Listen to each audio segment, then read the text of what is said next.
masalah yang ini kerjakan nanti. Nah, oke. Ini tahap sarima yang perlu kita perhatikan. Yang pertama adalah visualisasi data, ya. Jadi visualisasi data ini ya Anda membuat plot, ya. Atau tunggu dulu. Sebelumnya ini saya mau tanya, nanti ada data saya berikan dalam konteks analisis time series. Nah, apa masalah apa yang Anda mau selesaikan sebenarnya? Kalau misalnya saya berikan data ya, setiap kelompok nanti ada kasusnya ini datanya. Masalah apa yang Anda mau kerjakan atau selesaikan dengan menggunakan atau mengetahui data tersebut? Gimana? Ada yang bisa bantu? For Apa yang mau dikerjakan sih? Iya, apa? forecasting, Pak. Forecasting. Yang lain apa lagi? Selain forecasting apa lagi?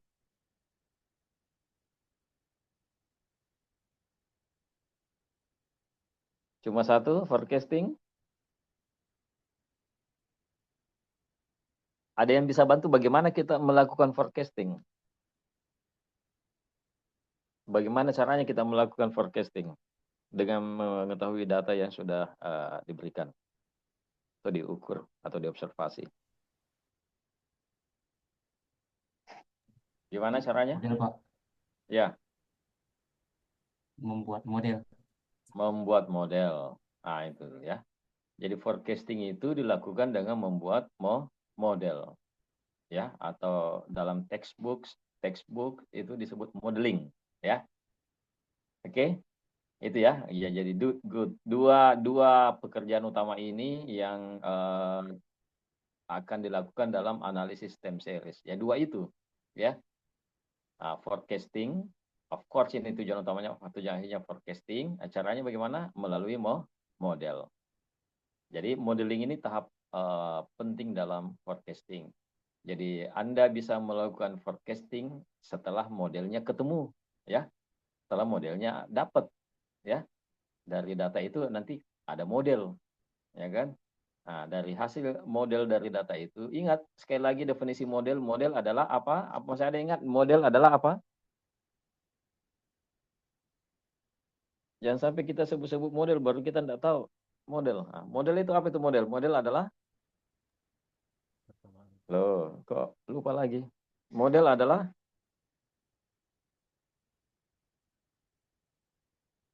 loh kan di awal kuliah sudah diinfokan ini. Apalagi masih ada yang ingat? Model adalah,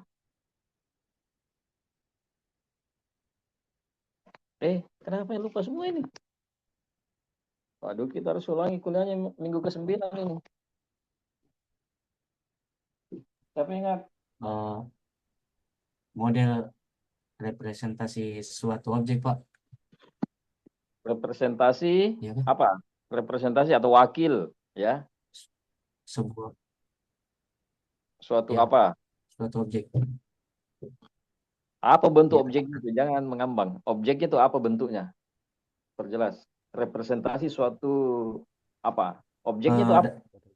da- sebuah data, Pak. Iya, data Ada. itu mewakili Aduh, sebenarnya jelek jaringan cuy. yang kau maksud itu adalah fenomena alam gitu ya. Jadi Oke, model itu seperti adalah apa? Representasi. Catat semua ini.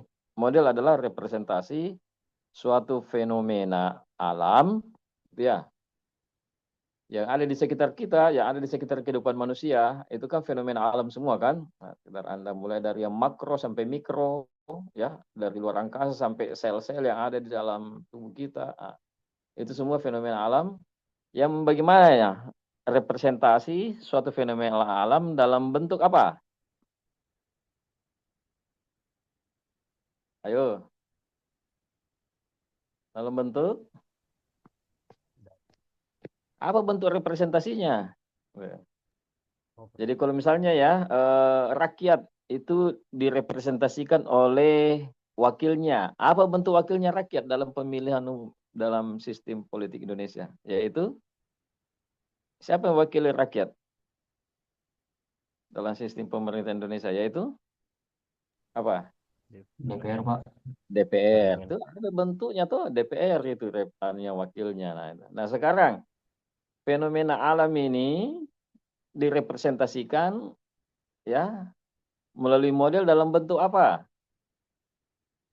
Apa bentuknya? Kalau tadi wakilnya rakyat itu DPR, ya. Nah, sekarang ini DPR-nya model ini apa nih? Wakilnya berbentuk apa?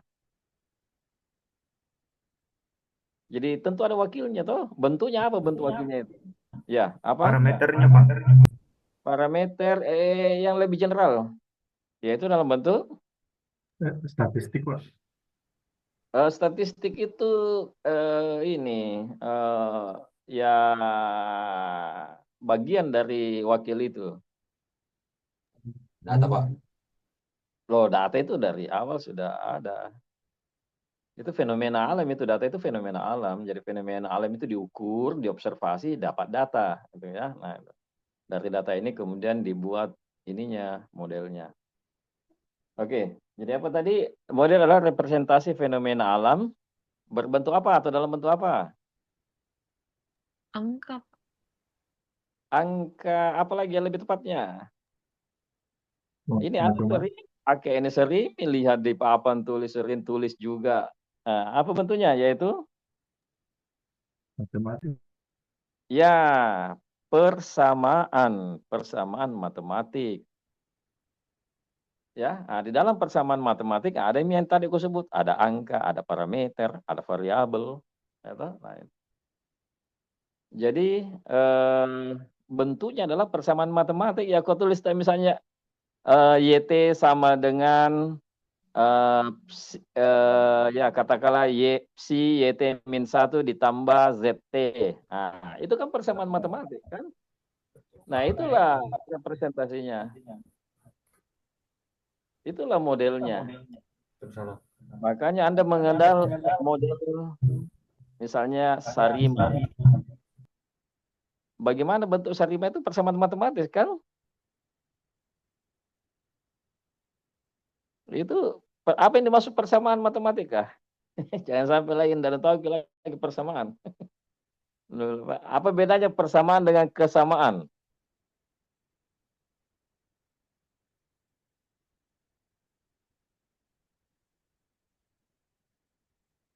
Kalau persamaan itu bagaimana? Kalau kesamaan itu bagaimana? Kalau saya sebut begini, 7 sama dengan 5 ditambah 2. Itu persamaan atau kesamaan?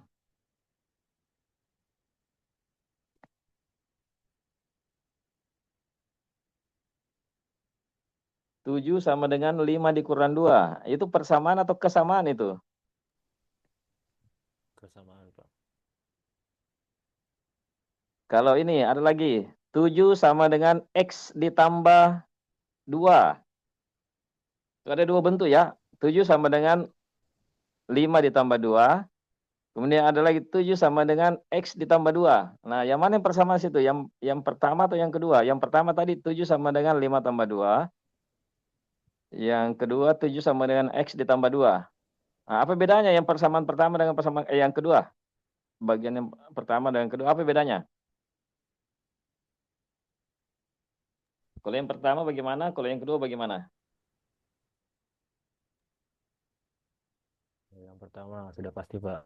7 sama dengan 5 kurang 2. Kalau bagian kedua tadi ada peubahnya. Jadi Oke. iya, Jadi yang ada peubah. pertama semuanya konstanta angka ya.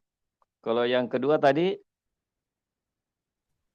Ada peubahnya, Pak. ada peubah atau variabel. Nah, itu bedanya ya. Jadi yang pertama tadi semuanya konstanta. Kalau yang kedua itu ada variabel atau peubah. Ya, ada konstanta, ada variabel. Apa kesamaannya dari pertama dan kedua, bentuk yang pertama, bentuk kedua, apa sama-sama sama ininya, persamaannya? Ada yang sama nggak di situ? Yaitu tanda apa? Sama dengan Tanda sama dengan, apa? Jadi keduanya menggunakan tanda sama dengan. Tetapi yang pertama tidak ada variabel. Yang kedua ada variabel. Nah, yang pertama itu disebut kesamaan.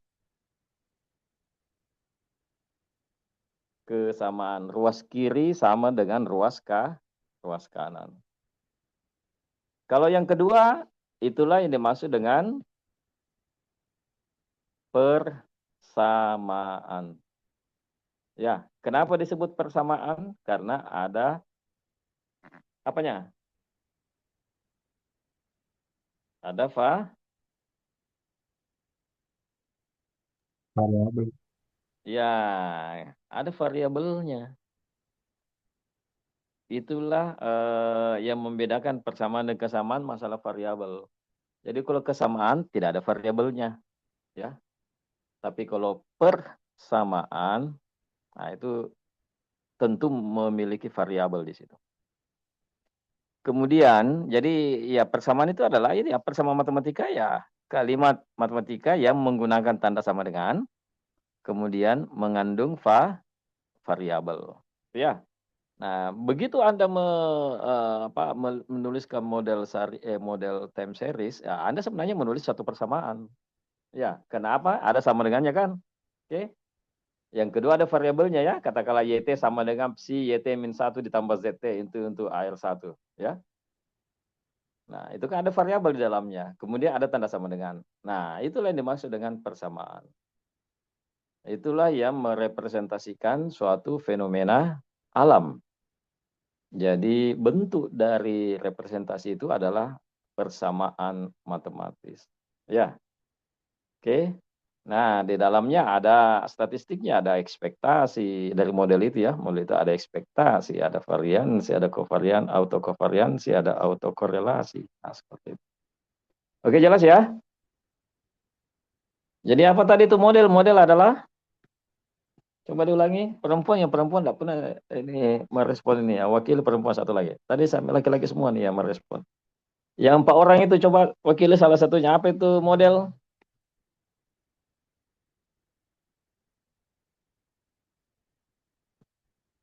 Mana yang 4 orang tadi, satu device 4 orang? Itu mode apa ini? Mode diskusi atau mode ngobrol ini? Halo? Yang 4 orang? Ya. Anu Pak. Jadi model adalah representasi alam dalam bentuk angka. Alam. Kalau alam itu luas sekali. Representasi apa? Fenomena alam Ya, representasi suatu fenomena alam Dalam dalam bentuk bentuk angka. angka. dalam bentuk apa? Angka. Ketahuan nih. Ini. Baru aja dijelaskan ini tidak tepat nih lagi anunya nih. Yang benar apa? Representasi fenomena, suatu fenomena. Dalam bentuk persamaan, Pak. Loh, saya bertanya, kok malah bertanya lagi kamu ini? Iya, representasi fenomena alam dalam bentuk persamaan. Persamaan apa?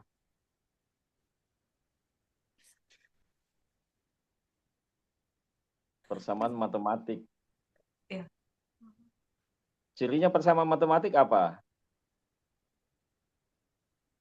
Menggunakan apa? Menggunakan variabel atau peubah. Kemudian yang kedua apa lagi? Ada 2 tuh. Ya pasti ada variabelnya ya. Oke. Terus apa lagi yang satunya? Itu menggunakan. Kalau saya misalnya sebut X, 2X kurang dari 10. 2X kurang dari 10. Apakah itu suatu persamaan?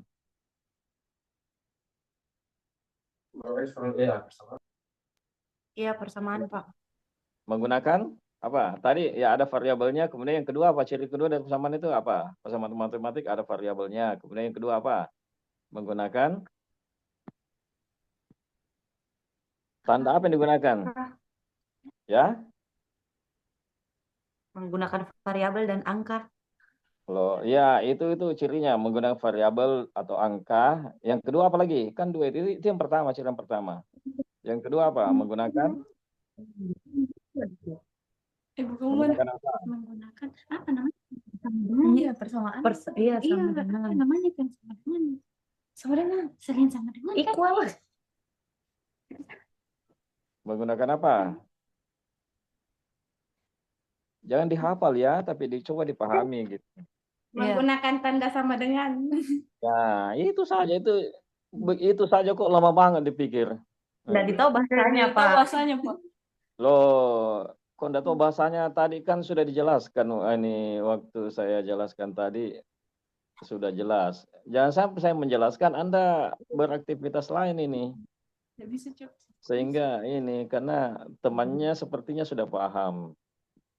Jadi begitu ya, tolong fokusnya dijaga supaya apa materi yang disampaikan itu bisa sampai gitu, bisa ini sehingga ini Anda tidak rugi, tidak sia-sia mengikuti kuliah ini. Kalau saya menjelaskan, kamu juga ngobrol di situ, ya kan sepotong-sepotong yang kamu terima.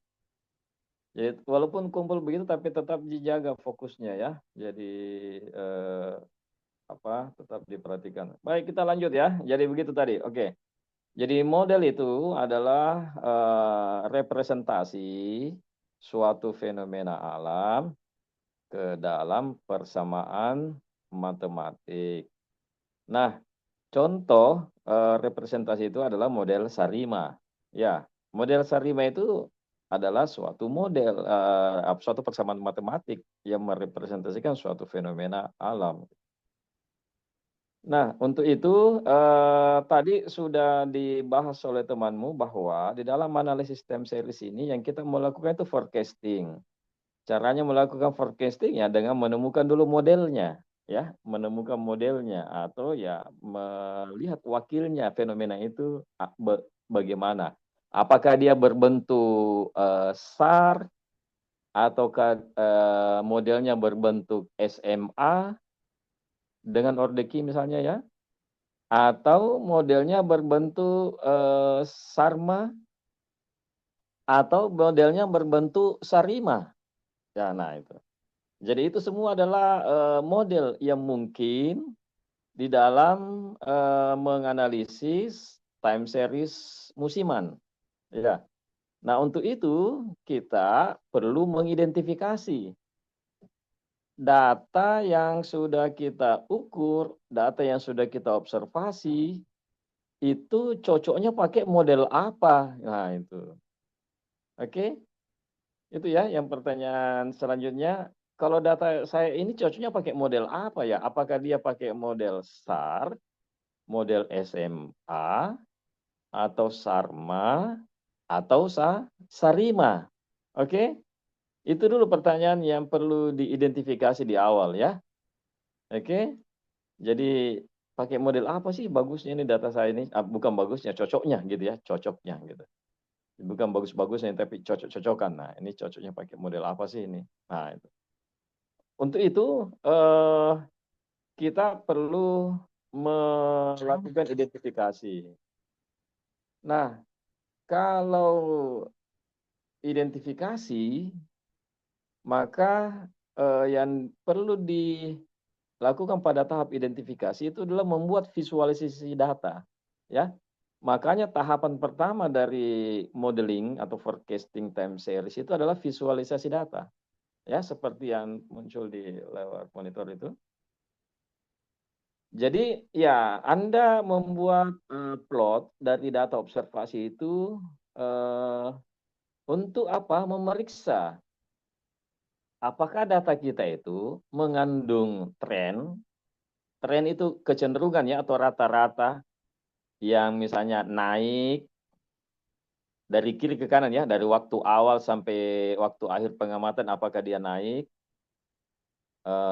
atau turun ya. Nah, itu yang dimaksud dengan tren. Jadi tren ini dari awal observasi, awal data kita sampai akhir data kita, bisa saja trennya naik ya, atau bisa juga trennya turun. Nah, itu yang dimaksud dengan tren. Kemudian, apakah plot data kita ini mengandung unsur musiman atau seasonal? Bagaimana mengetahui bahwa plot data kita mengandung unsur musiman? Ya, lihat plotnya apakah ada periodisasi di situ, ya. Jadi apakah ada nilai observasi yang berulang pada periode waktu tertentu, ya, atau jarak atau panjang atau durasi waktu tertentu nilai observasinya kembali berulang, gitu. Ya. Jadi misalnya musim hujan di Indonesia. Musim hujan di Indonesia dari tahun ke tahun mulai berlangsung pada bulan misalnya November, masuk Desember, Januari, Februari, Maret mulai menurun lagi curah hujannya sampai misalnya Agustus itu sudah tidak ada hujan lagi.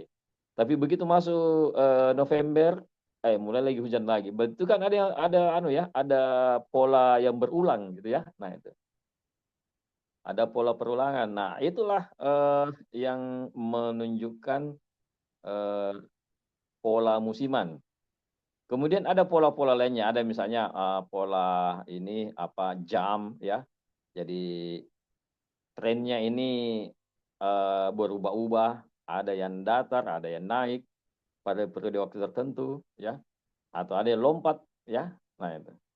Jadi itu semua adalah bisa kita lihat itu dengan melakukan visualisasi data atau membuat plot data. Jadi plotnya itu adalah data observasinya itu ditempatkan pada sumbu vertikal, sedangkan waktunya itu ditempatkan pada sumbu horizontal. Ya. Jadi waktu awal pengamatan tanggal berapa sampai akhir pengamatan itu sumbu horizontal. Kemudian sumbu vertikalnya adalah nilai observasi dari data yang kita analisis atau olah. Itu ya. Bisa ini. Sebagai contoh, mungkin contoh ini ya saya tampilkan.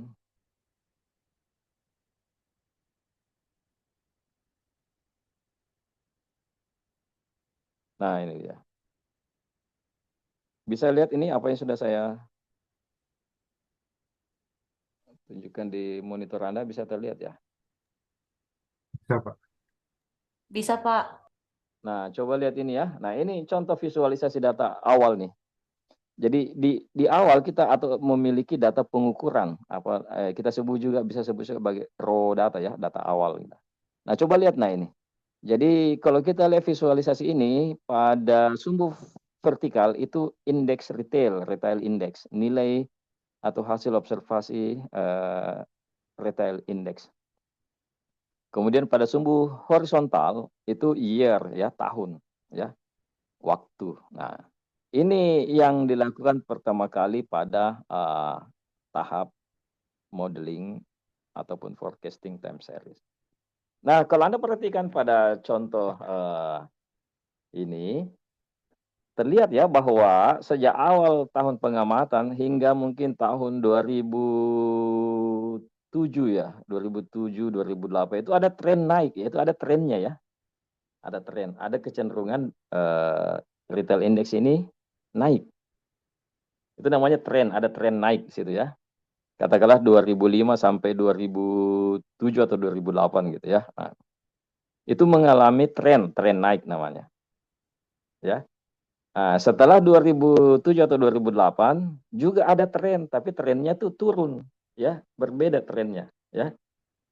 Jadi dari 2000 katakanlah 7 atau 2008 trennya itu turun. Tapi sebelumnya sejak awal trennya itu naik. Nah, ya. Jadi data ini itu mengandung unsur tren. Nah, coba lihat ada nggak unsur musimannya gitu. Musiman berarti ada pola yang berulang gitu ya. Dalam durasi waktu tertentu itu berulang. Bagaimana? Nggak ada, Pak. Nggak ada. Kalau yang lain bagaimana, sama ya? Atau ada yang pendapat berbeda? Tidak ada, Pak. Tidak ada. Oke. Jadi secara visual kita melihat untuk kasus ini itu tidak ada perulangan. Oke, saya berharap Anda juga bisa mengakses buku ini sudah lihat anunya ya, webnya, URL-nya, bisa lihat atau ketutup.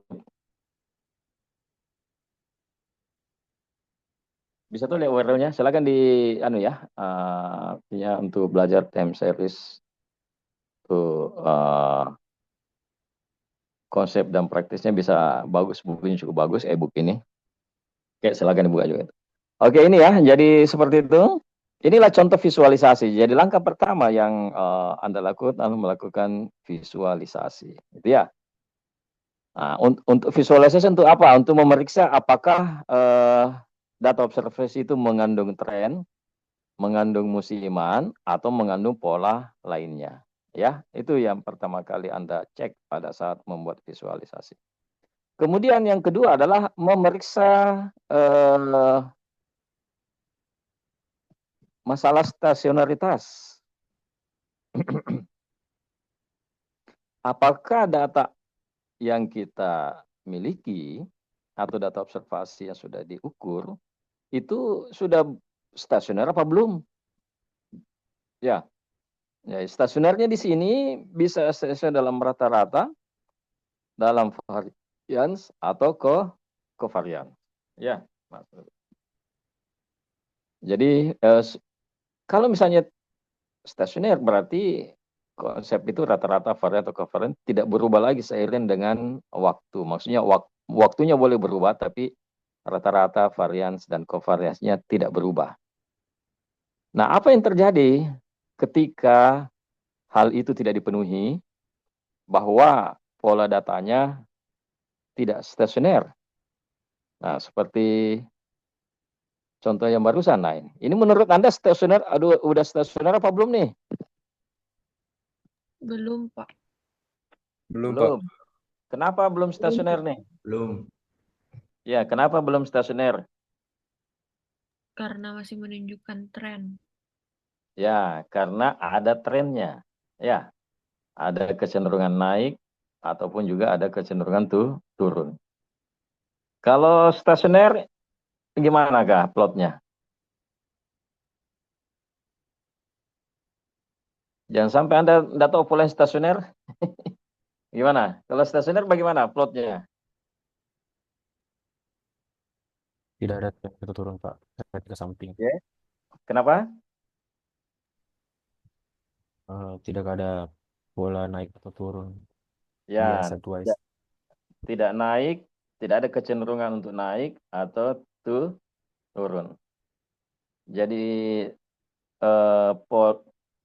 polanya mendatar, gitu ya, datar. Ya, dari awal pengamatan sampai akhir waktu pengamatan polanya datar. Ya, nah, itu yang stasioner. Oke, good. Nah, balik.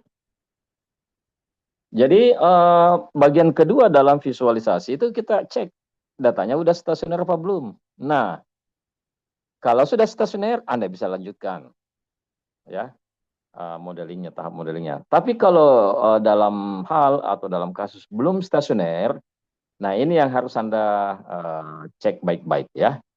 Kalau belum stasioner, apa yang kita lakukan? Ada dua. Sini ya. Apa itu? Yang pertama adalah melakukan proses apa? Kalau data Anda belum stasioner. Kalau datanya belum stasioner, apa yang Anda lakukan? Differencing, Pak. Lakukan differencing. Differencing. Apalagi selain differencing? Ada dua loh itu, ya. Yang bisa kita lakukan, upaya yang dilakukan kalau plot datanya belum stasioner. Yang pertama tadi ya Anda sudah sebutkan, temanmu sudah sebutkan differencing. Oke, good. Yang kedua apa? Jangan sampai differencing yang kau tahu. Transformasi, Pak. Good, transformasi. Ya. Jadi dua hal ini yang sebagai upaya yang dilakukan ketika plot data awal itu belum stasioner. Oke, good. Anda semua sudah tahu, yaitu ketika data belum stasioner, plot data belum stasioner, Anda lakukan differencing atau transformasi. Nah, kapan Anda melakukan differencing? Tidak perlu pakai transformasi, tapi cukup differencing saja. kapan Anda melakukan proses differencing saja? Jadi tidak harus melalui transformasi lagi. Kapan? Atau kapan digunakan differencing itu? Kapan digunakan transformasi itu? Kalau ada trennya Pak. Ya? Bagaimana? Kalau ada tren Kalau ada tren, ya good. Apa yang dilakukan? Transformasi atau differencing? differencing Pak. Differencing, good. Jadi, kapan kita menggunakan differencing? Kalau flow data awal memiliki tren. Apakah tren naik atau tren turun, ya tidak ada masalah. Kalau masih ada trennya, lakukan differencing. Itu ya, good. Kalau transformasi bagaimana? Kapan Anda melakukan transformasi?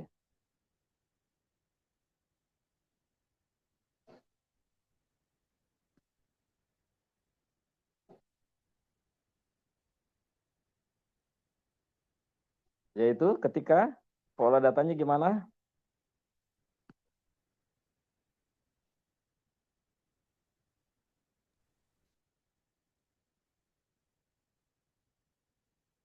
Kalau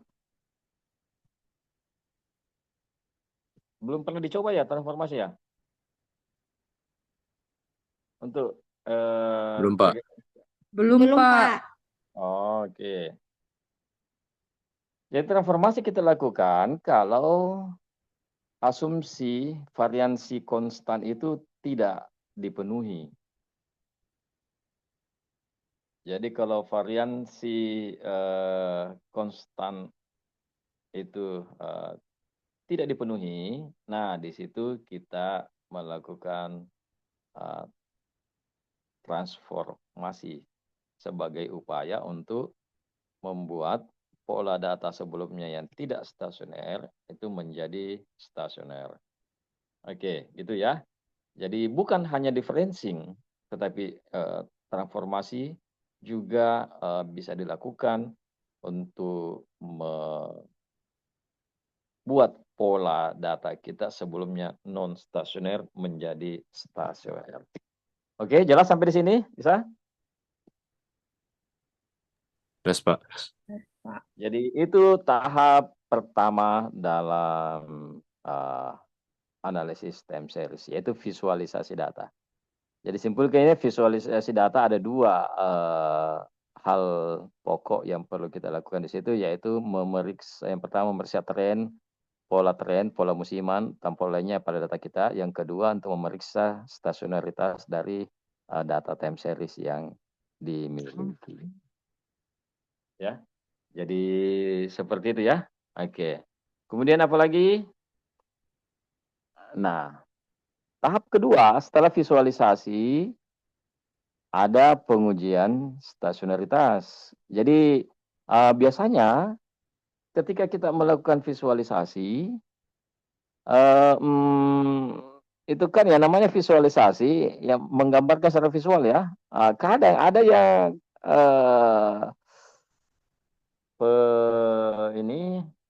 peneliti mengatakan oh ini sudah stasioner. Peneliti lain untuk data yang sama atau plot data yang sama mengatakan oh itu tidak stasioner. Ini bertengkar nih, yang mana nih yang benar ini? Ini stasioner apa enggak stasioner nih datanya sama, pola datanya sama, tapi ada yang berpendapat pola itu sudah stasioner, ada juga yang berpendapat pola itu tidak stasioner. Nah, untuk menghindari subjektivitas seperti itu namanya subjektivitas ya, itu kelemahannya kalau visual saja yang kita andalkan ya. Nah, makanya perlu dilakukan pengujian stasionaritas. Jadi kalau pengujian stasionaritas ini untuk memastikan apakah memang datanya stasioner atau tidak stasioner. Oke, pengujian stasionaritas itu dilakukan pada tahap kedua dalam modeling time series ya. Nah, apa itu bentuk ujinya? Yaitu yang paling populer itu adalah uji stasioner apa? ADF, Singkatan dari apa itu ADF itu? Augmented Diffuller, Pak. Augmented Diffuller. Nah itu, ya. Jadi ini adalah uji yang populer, yang terkenal dilakukan untuk pengujian stasionaritas, ya. Itu yang banyak digunakan. Oke, jadi jika probability value dari uji ADF ini kurang dari 0,05, bukan kecil ya, kurang dari. Nah, nilainya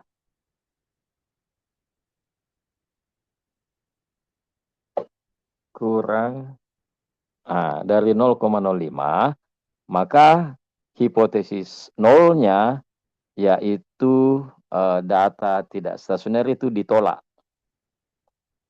Jadi kalau p-value kurang dari 0,05, hipotesis nol ditolak dari uji itu, ya. Uji ADF memiliki hipotesis nol, yaitu datanya tidak stasioner. Hipotesis satunya atau hipotesis alternatifnya itu data stasioner. Ya. Nah, kalau nilai probability value kurang dari 0,5 itu berarti H0 ditolak kan? Ya, hipotesis nolnya ditolak. Kebenaran hipotesis nolnya ditolak. Apa isi dari hipotesis nol tadi? Yaitu bahwa pola data Tidak stasioner. tidak stasioner itu ditolak. Artinya apa? Ya, data kita itu stasioner. Ya, karena hipotesis pola data tidak stasionernya ditolak. Nah, itu. Nah, sebaliknya, jika nilai probability value lebih dari atau sama dengan 0,5, maka hipotesis nolnya tidak ditolak. Jadi jika probability value itu lebih dari 0,05 atau sama dengan 0,5, itu berarti hipotesis nolnya tidak ditolak. Apa artinya kalau tidak ditolak? Berarti Diterima. pola datanya bagaimana? Kalau hipotesis nolnya tidak ditolak, berarti pola data kita bersifat stasioner atau tidak stasioner? Tidak stasioner. Tidak stasioner. Berarti kebenaran hipotesis nolnya tidak ditolak. Jadi sudah belajar kan tentang uji hipotesis, hipotesis nol, hipotesis alternatif? Sudah? Jadi keduanya itu saling komplement ya, saling komplement. Atau ya hipotesis itu, uji hipotesis itu ekstrim. Kalau H0-nya, kalau tidak berlaku H0, ya berlaku H1. Jadi tidak ada pilihan lain, tidak ada alternatif lain. Jadi sama dengan ini ya, kalau misalnya Anda pergi atau tentara Rusia atau Ukraina pergi berperang, mereka itu berada dalam kondisi ekstrim. Misalnya berperang ya, berperang gitu. Nah, kalau tidak membunuh ya dibunuh. Nah, jadi hanya dua pilihan, ya toh? Nah, itu. Jadi itu ya ekstrim namanya ya. Jadi tidak ada alternatif lain. Nah, sama dengan uji hipotesis ini, kalau bukan hipotesis nolnya ditolak, maka yang berlaku hipotesis 1. Kalau hipotesis nolnya tidak ditolak, yang berlaku hipotesis 0. Itu ya. Itu maksudnya. Nah, jadi cukup dengan melihat nilai probability value dari uji ADF ini, Anda sudah bisa membuat kesimpulan dengan tepat. Apakah pola data yang Anda amati ini stasioner atau tidak? Ya, dengan standar yang sama, maka walaupun ada lebih dari satu peneliti yang mau melihat atau mau memutuskan apakah data ini stasioner atau tidak, ya kesimpulannya akan selalu sama. Karena cukup dengan melihat nilai probability value. Probability value-nya kan cuma satu nilainya. Nah, berarti semua peneliti akan sepakat atau sama kesimpulannya. Apakah misalnya kalau probability-nya adalah 0,08. Kalau probability value-nya nilainya 0,08 berarti polanya stasioner apa enggak? Tidak stasioner, Pak. Tidak stasioner. Nah, semua akan sepakat bahwa polanya tidak stasioner. Tidak ada lagi perdebatan. Seperti tadi secara visual ya. Oh, ini stasioner. Peneliti mengatakan, oh ini tidak stasioner. Macam-macam. Kalau di sini tidak ada karena nilai probability value hanya 1. Dan probability value itu dijadikan sebagai dasar untuk membuat kesimpulan.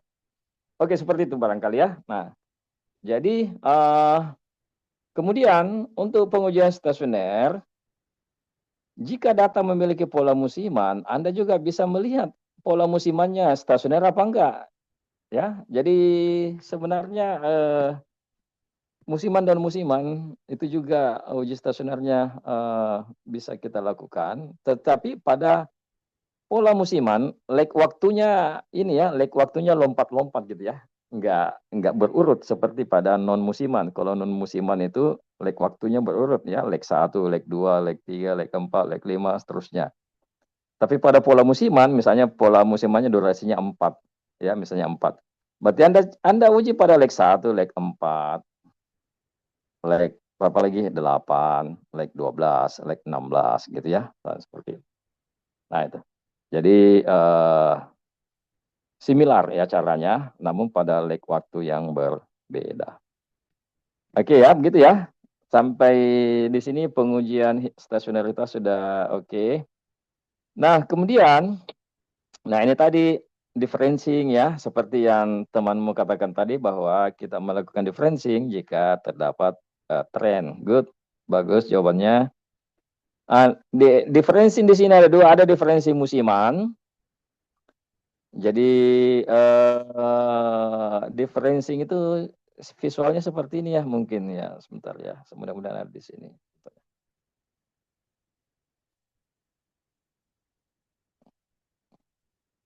Ini sudah ya. Nah ini tadi polanya ya, pola awalnya.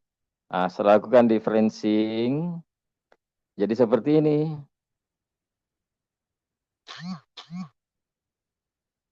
Ya, nah, mulai agak datar toh. Kalau tadi kan ada trennya ini ya. Nah ini belum di differencing ya. Setelah di differencing, hasilnya seperti ini. Ya, sudah mulai datar ya. Mungkin ada lebih bagus kali ya. Nah ini setelah di differencing. Ya, nah, ya itu sudah mulai datar toh. Nah ini sudah mulai seperti ini misalnya, sudah menunjukkan pola stasioner ya. Nah, kalau tadi ini sudah tidak ada tren lagi nih ya. Oke, sampai di sini ada pertanyaan? Tidak ada? Oke, kita lanjutkan ya. Sudah mengerti toh proses differencing bisa Midi? Nah ini yang berikutnya lagi adalah bagaimana menentukan komponen atau order ya, atau jumlah leg yang berkorelasi di dalam suatu model Sarimah. Dalam hal ini ya, nilai PDQ yang kecil untuk faktor dan musiman, non musiman, dan nilai PDQ kapital untuk musiman, ya komponen musiman. Nah ini yang penting. Nah ini saya bilang tadi di awal, kalau kita mau model apa yang cocok? Apakah model SAR, model SMA, model SARMA, atau model SARIMA?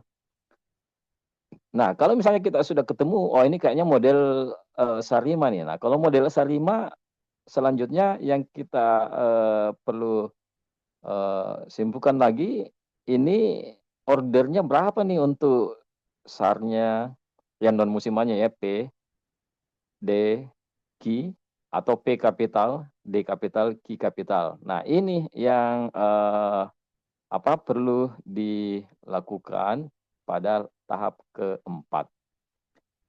Nah, Untuk non musiman dulu, ini mungkin sudah biasa ya pada saat meet itu kan sudah pernah lakukan toh, sudah sering ya. Tidak usah saya jelaskan lagi. Saya langsung ke musiman saja. Atau masih ada yang mau ditanyakan untuk non musimannya? Yang PDQ yang kecil itu. Huruf PDQ kecil.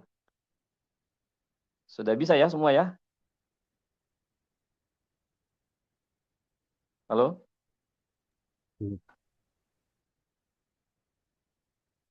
Ini materi ITS kan sudah, mestinya sih sudah, tapi atau ada yang mau ditanyakan? Atau sudah jelas? Sudah bisa semua? Bisa, Pak. Atau ada yang mau ditanyakan? Atau sudah jelas? Sudah bisa semua? Bisa. Atau ada yang mau ditanyakan? Kenapa diputar-putar saya punya suara itu? Berulang-ulang. Sudah jelas ya?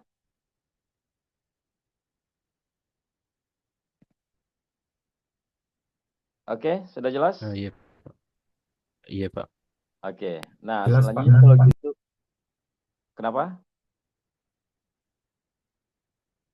Kalau gitu kita ke ini ya, orde dari musimannya ya.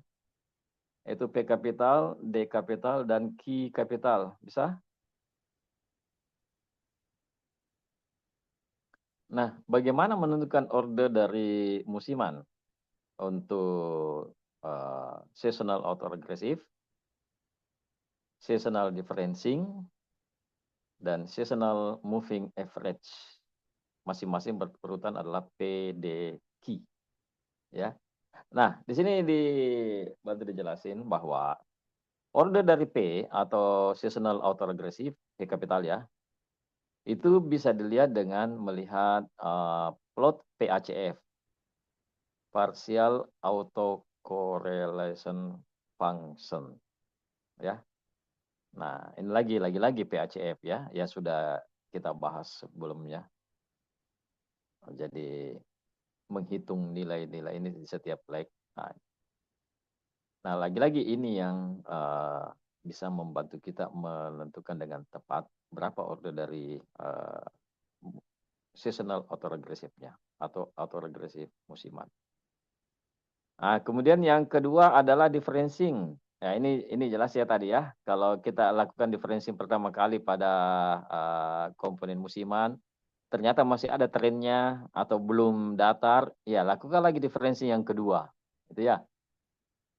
Kalau yang kedua lagi belum datar lagi, lakukan lagi sampai differencing ketiga, seterusnya. Sampai suatu saat ia akan datar gitu ya.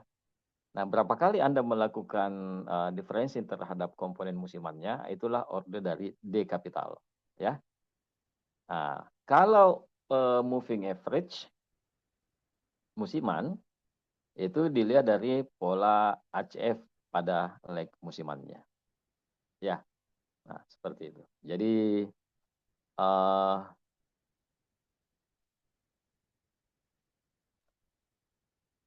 untuk komponen orde komponen musiman, ya, yang pertama tadi untuk P kapital atau autoregresi musiman, lihat leg pada PACF, kemudian D kapital atau differencing musiman, berapa kali Anda melakukan differencing sehingga polanya menjadi datar, kemudian orde moving average musiman, Q kapital, dengan melihat plot ACF pada leg musimannya, ya. Oke. Nah, jadi selanjutnya setelah menentukan orde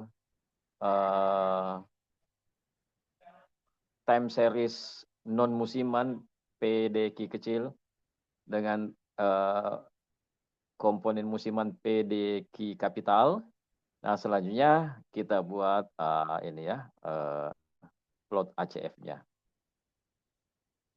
Apa yang dilihat pada plot ACF maupun PACF, ACF dan PACF, yaitu untuk melihat ini ya atau menganalisis hubungan antara nilai data pada leg waktu yang berbeda.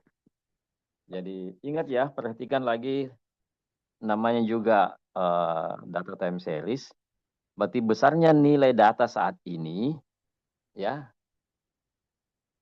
dipengaruhi oleh apa? Ya, nilai data pada waktu-waktu sebelumnya. Nah, itu.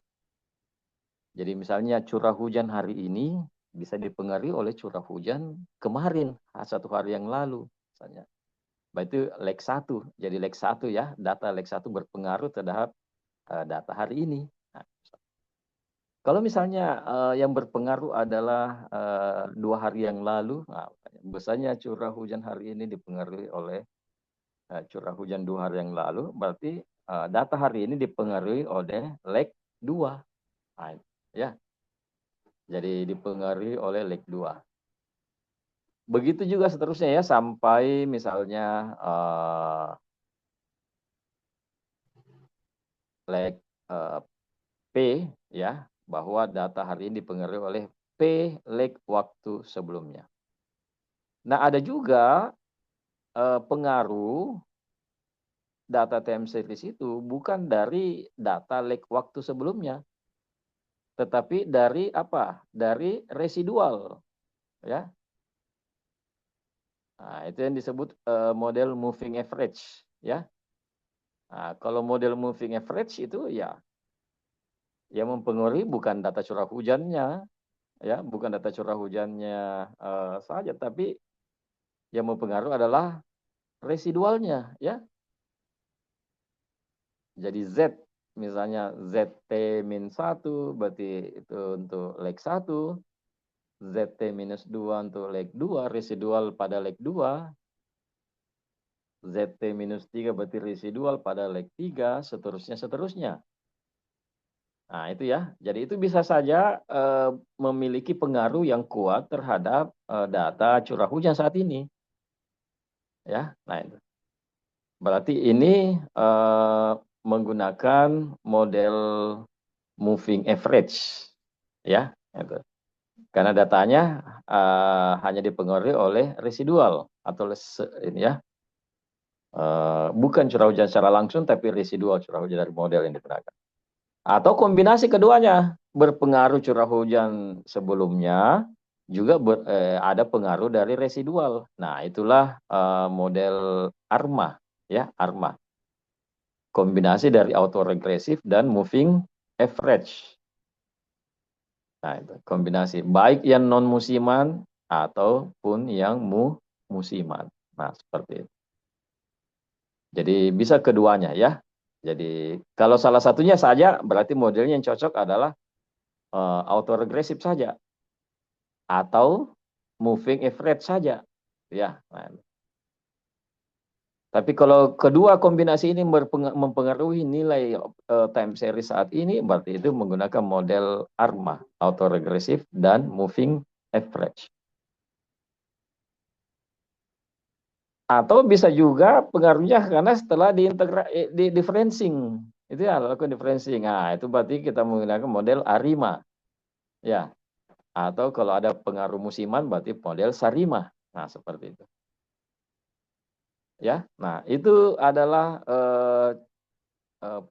pola pengaruh yang bisa kita amati melalui atau bisa kita analisis melalui plot ACF dan PACF.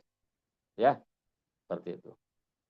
Oke, jadi di dalam ACF atau autocorrelation function digunakan untuk menganalisis hubungan antara nilai data pada waktu yang berbeda. Jadi data yang sama tapi pada waktu yang berbeda. Nah, sedangkan PACF yaitu menunjukkan hubungan antara nilai data dengan leg tertentu setelah menghilangkan pengaruh leg-leg sebelumnya. Ya. Jadi perhatikan baik untuk pola partial autocorrelation function menunjukkan hubungan antara nilai data dengan leg tertentu setelah menghilangkan pengaruh leg-leg sebelumnya. Kalau PACF ini ya namanya juga parsial ya, parsial. Berarti pengaruh suatu leg tertentu terhadap nilai data. Jadi legnya nggak bersamaan. Misalnya kalau Anda menulis AR2, itu siapa yang bisa sebutkan model AR2? Coba sebut bagaimana modelnya. YT sama dengan apa? Kalau AR2, coba YT sama dengan apa? Pi YT kurang 1.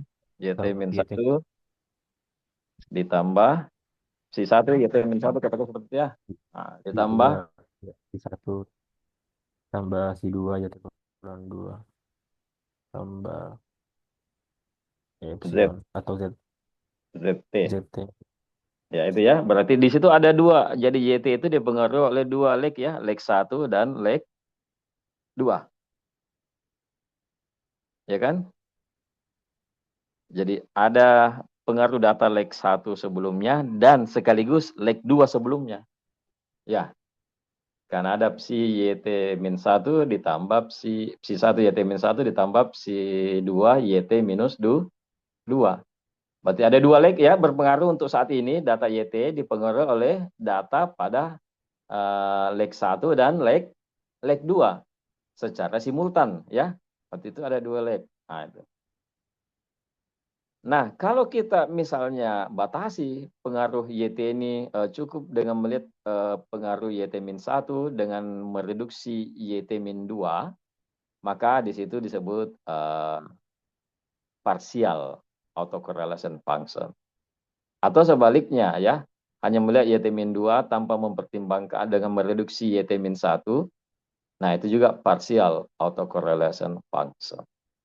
Ya, secara parsial, tidak simultan, tapi satu persatu. Dengan asumsi bahwa pengaruh yang lain direduksi. Ya. Oke, itu ya. Jadi itu maksud dari partial autocorrelation function. Kemudian juga gunakan kedudukannya ACF dan PACF untuk membantu menentukan order dari PQ non musiman dan P kapital Q kapital untuk komponen musiman. Oke, gitu ya. Nah, saya sudah siapkan ini contoh codingannya di studio ya, untuk melihat apa yang kita sudah diskusikan ini. Kemudian menentukan model Sarima ya, model Sarima